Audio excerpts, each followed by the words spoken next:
In the small house on the corner of Belrose Avenue, a stillness settled. Neighbors often spoke of the place in hushed tones, as though the walls themselves listened. Inside, 8-year-old Lila lay in a narrow bed, her thin frame swallowed by blankets. Only weeks before, she had run laughing through the yard. Now she barely moved. Her mother, Marin, insisted it was a sudden illness, something cruel and unexplainable. She spooned bitter medicine between Lila's lips, whispering reassurances that never reached her eyes. The sickness deepened quickly.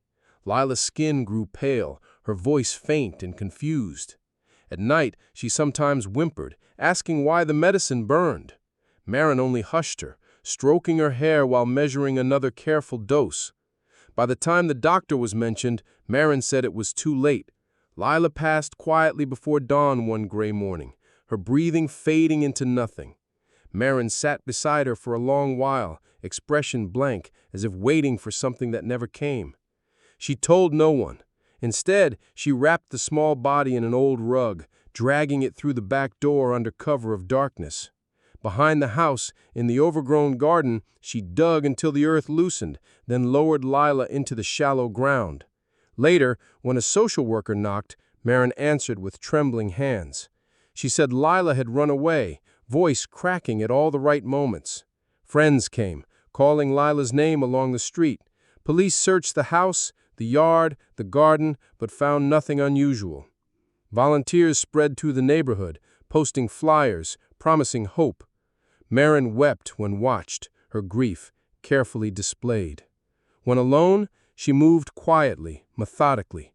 Weeks passed.